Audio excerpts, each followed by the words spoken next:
That wasn't so bad, actually. The engine is like a butter churn. It's so smooth. Other than this piece falling off on our way. This is a 1985 GL1200 Goldwing that I recently picked up for the lowly sum of £500, which is about $700 US. In a previous video, I got this running with a new starter solenoid, battery and a bodge on the kill switch, plus it needed a bit of air in the tyres. That was easy. But once the engine started, I noticed a potential issue common amongst these old wings. The charging system may be faulty, and that's something that I've been investigating ever since. What I would like to say is thanks for everybody that's liked, subscribed and commented so far. On my last video with the Goldwing, it's done, I think it's like 25,000 views, which is way more than I expected for sure. But might have some good news on at least one of the fronts of those bikes, and that's what I'm going to talk about next, is this 1985 Goldwing. Now, some good news on the Goldwing front is I found a video. In fact, somebody commented and said that when the bike's on tick over, it shouldn't really be generating any more than 12 volts. It'd probably be 11 point something because of the fact that it's a stator, not an alternator. And then I found another video where a guy that seemed to know his stuff, I think it's Goldwing Forum, said that exact thing, that if the bike's left on tick over, eventually it'll just kill the battery. So when I do rev this, and it does increase the revs, it does increase the volts from the charge, from the stator, then that's a good thing. The problem is, even if I rev it to 3000, it's still only producing 12.2, 12.3, but I'm going to give that a test. So I do get that.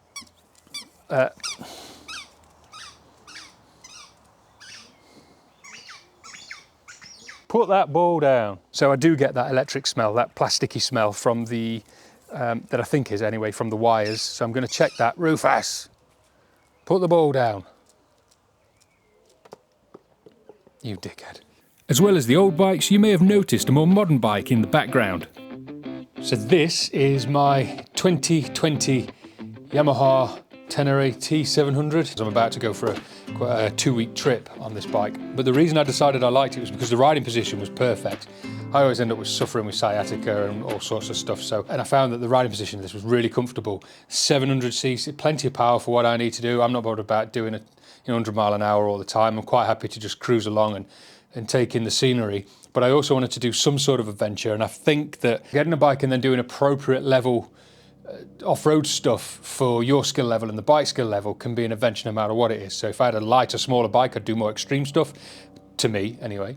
And then this bike sort of dictates the kind of thing that we do.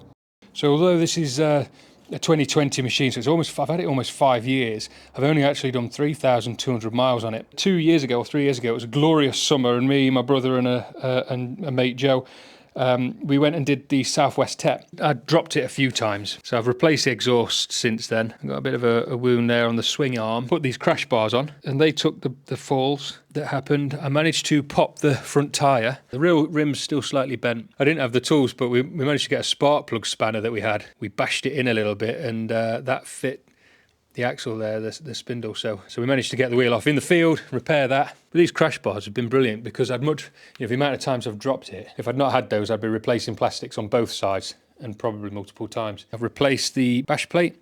This is a Adventure spec, I think it is.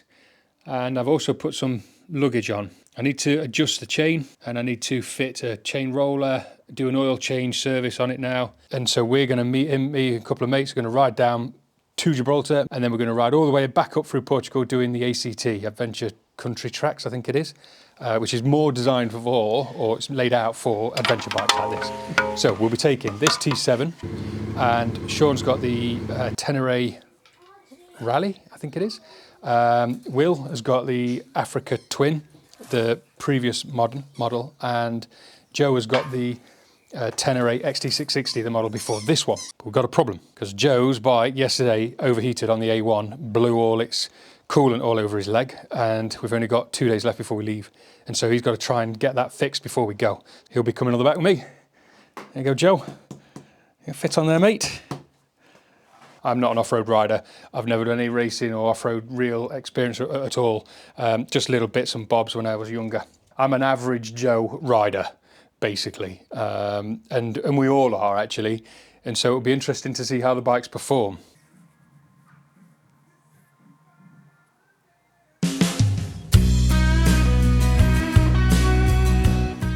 fact, it smells like plastic, just in the sunlight. Well, anyway, I'm going to check that just to see if the connectors have been changed or if the wires have been soldered. And then what I'll do is I'll take it for a ride, and I need to change the oils and I need to change the timing belt. But in the list of jobs that the bike's had done, I think the bike's done like a couple of 100 miles since it was fully serviced, but that was 20 years ago. So obviously the oils and belts are going to want changing. But I'm hopeful, I'm really, really hopeful that the stator might not actually need changing yet. It's probably something that it'll need doing in the future. But if that's the case, then this bike has definitely turned out to be a good bargain. So one of the reasons the stator fails is due to overheating connectors on the 3 wires that come from the stator. One common fix is to remove the connectors and solder the wires together. So I wanted to see if this had already been done. It has.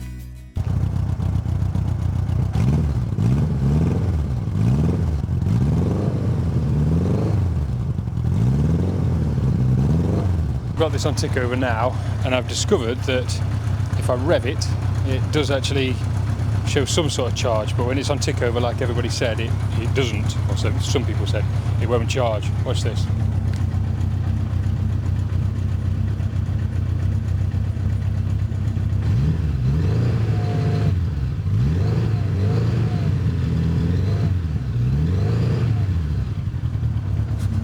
That's really odd actually, because just a second ago I revved it and it went up to 13, so I'm not sure why it's not charging constantly. But you know, I checked those wires and they have been soldered, so it could be that the stator is actually knackered. Maybe we should probably give it a test ride.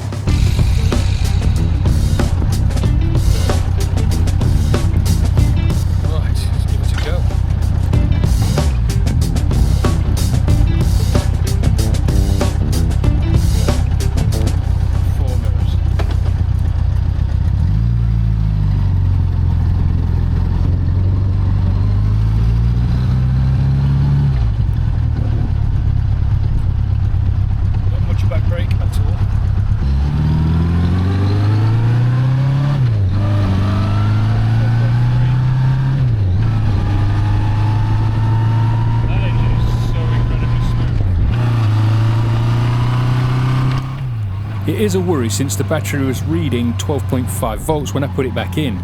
So is it worth replacing the stator? I thought I'd give it a test ride to see if it would show up any other costly repairs before committing. I mean, if it started falling to bits, then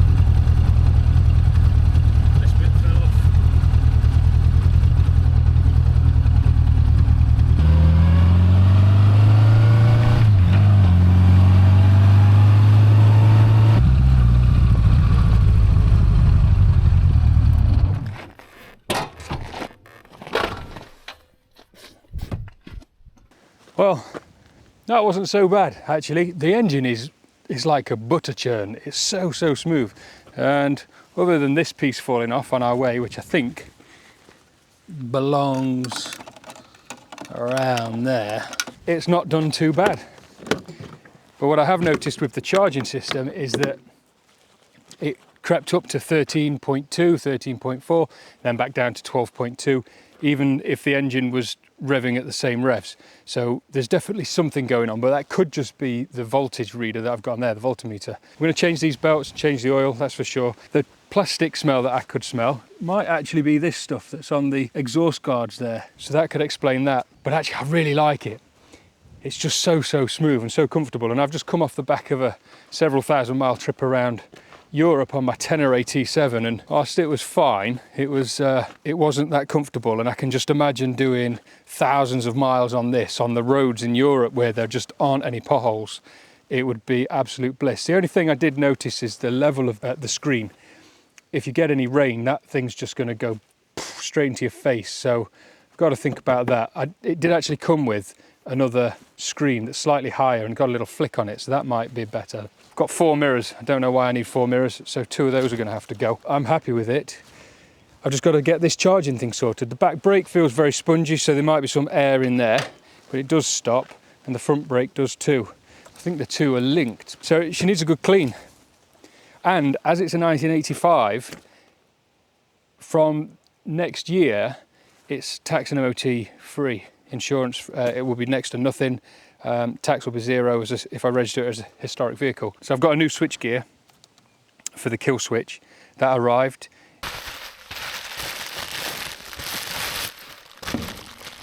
This week. So I'll fix that and then we'll get all the rust off of her. But what a beaut. Okay, take me home. Brum, bum, bum, bum.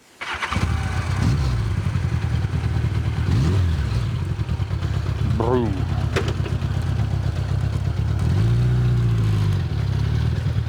Let's not go down that hill.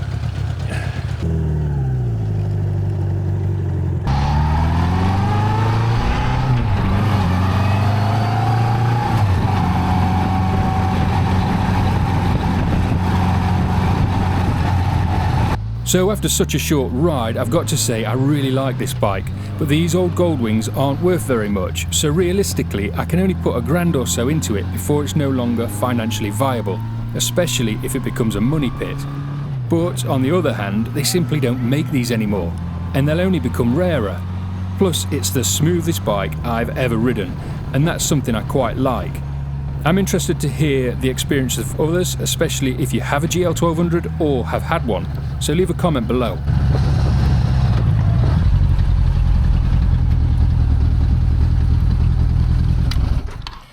There we go, test complete.